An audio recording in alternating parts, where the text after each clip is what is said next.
So we have with us Dr. Malhar Ganla, a name to reckon with in the diabetes and obesity treatment space. And in this session, Dr. Malhar will shed light on the profound interplay between these dimensions of wellness through thought provoking and practical strategies. Of course, he'll also explain how prioritizing physical and mental wellness contributes to a more balanced and fulfilling life. And of course, help you, the viewer, decipher the synergies between financial well being and holistic wellness. Welcome to Nivesh Mahakumbh 2023, Dr. Malhar, and looking forward to hearing your thoughts on this topic. Over to you. Thank you so much, Gautam, and big hello to all the viewers. Thank you, of course, to Aditya Birla Mutual Fund, KS Rao sir, and the team at Hindustan Times. Since we're short on time, I'll jump right to it. Just from a lifestyle perspective, from a longevity perspective, as we know, investments are directly proportional to lifespan. So the more years you live, the more compounding you have, and so on and so forth. So one of the key interplays between both these fields is naturally a living a long life. Now, in the last, say, 150 years, there has been a shift in lifespan. Initially, in the 19th century, 32 was considered old age. Then on 48, 50, 60. Currently, the global average is at 68. And we are expecting by the next century, that is when our children grow up, the average globally would be 87. Now, having known this information, what's more important than just living a long life is how long is your health span, which is how many of these years are you healthy, productive, in a position to make money, which is actively go out there and earn and do your SIPs and so on. And how many years will you be living on systematic withdrawal plans? So, similarly, just as you'll withdraw money from a mutual fund, you will be living on invested health from your body, because after a certain age, you may not be able to invest that much effort into building your health portfolio. Coming down to the second social shift, one is just longevity. Second is how quickly people are becoming not relevant, which is the age of becoming not relevant to the job that you're doing. Let's say you were doing a particular job and ChatGPT took over, or for example, just your profession is now finding younger people at half the cost, and companies are ruthless in now chasing profitability. So what was 65, 68 as the retirement age, we are finding now a lot of our patients at 52 to 55 are no longer relevant in their domain of work. No matter how much knowledge and experience they have, either they are too expensive, or more importantly, it's just not needed.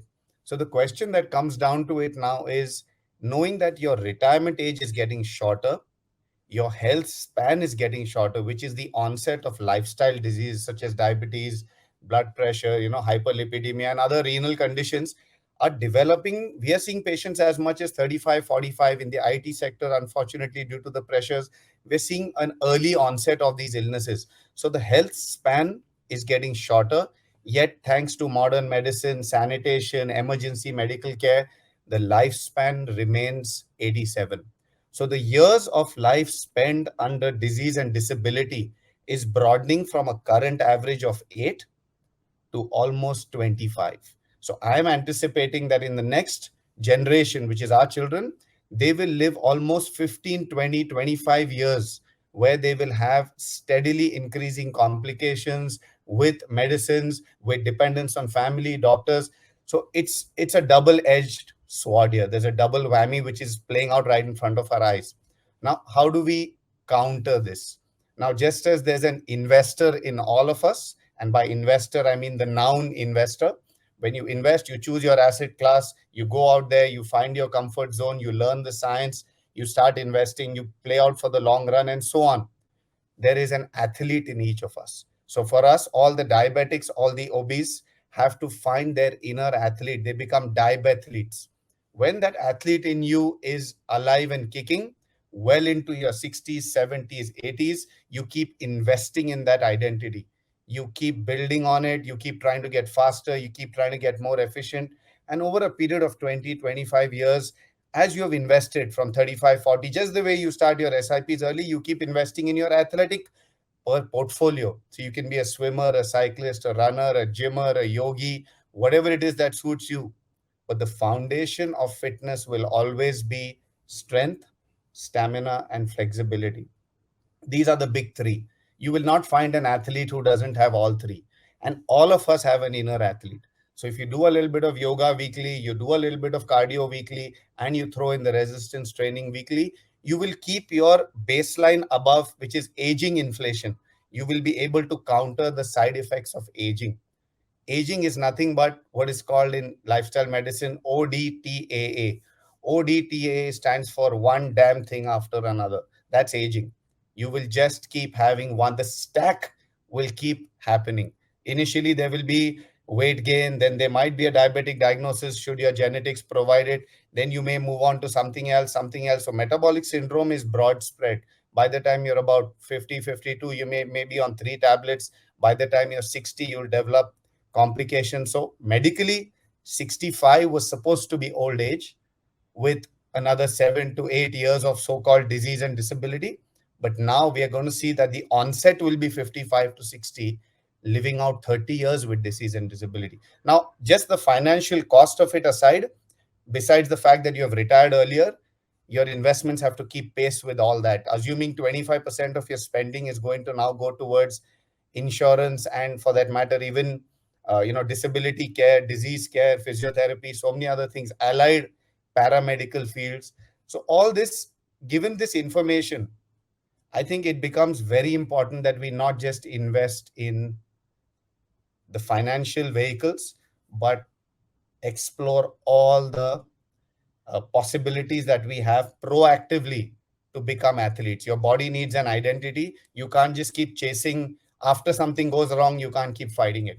So I feel personally that, if each of us takes the time to find their inner athlete and then nurture it and cultivate it, and not just have that one time event, oh, I did Leh Ladakh, oh, I did this trek, and you can't keep quoting. That's like having a one off financial luck.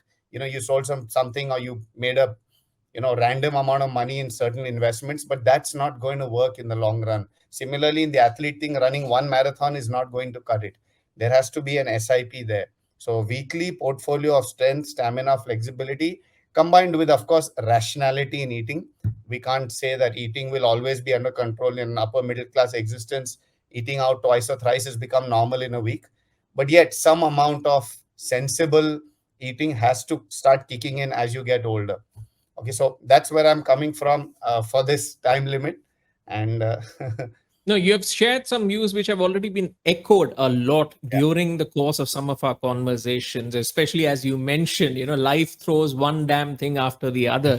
And therefore, it becomes important for all of us to nurture that inner athlete, that endurance athlete, rather, I would say, because life is a highway and you need to know how to ride it.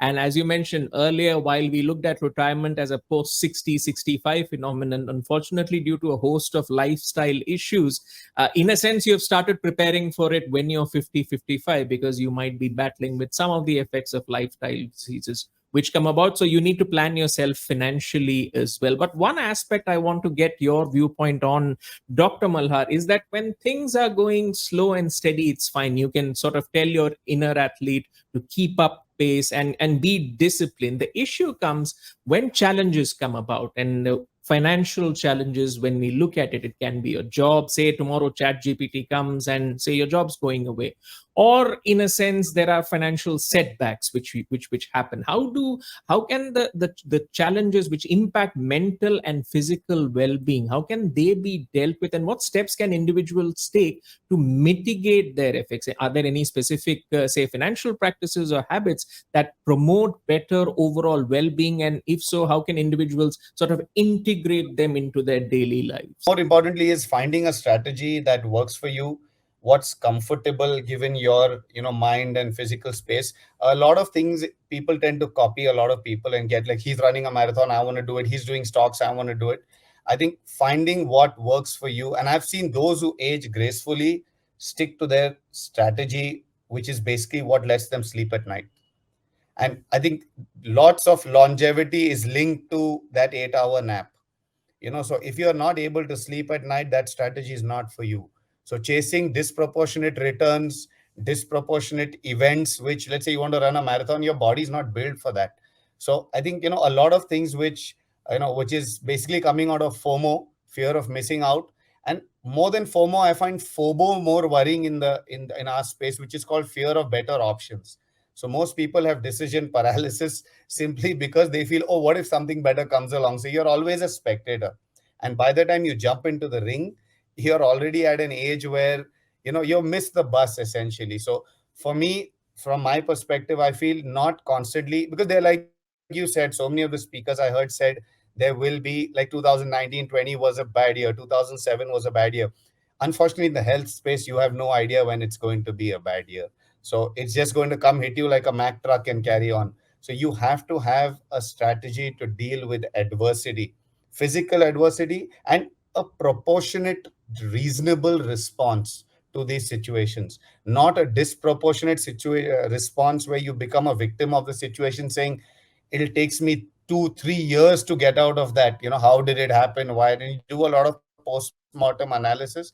I think it's very important to maintain neutrality and get appropriate help. So if it's psychologists that you need, whether it's a psychiatrist, whether it's friends and family, set up an ecosystem where your bounce back is very quick, because it's only over optimism that would cause us to believe that it's not going to happen.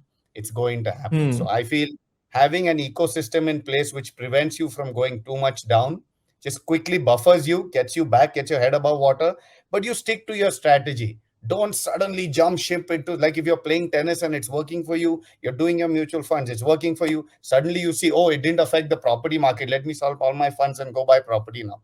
It's not going to But that's work. part and parcel of the human Yeah. experience, right, Dr. Marhar? Yes. Because we always find, just like in the world of investments, like in the world of health as well, we find something exciting, we go after it, but after some time suffer the after effects, and then there is a need for sort of coming back. So as you mentioned, you need to have that proper buffer, so that you can bounce back relatively quickly, becomes all the more important. Any last words of advice to all of our viewers, the key point to take away from our conversation, Dr. Malhar?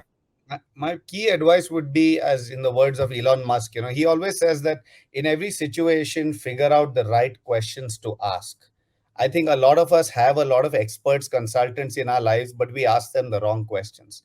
We keep asking them, how do I get this return? Now, that's the wrong question.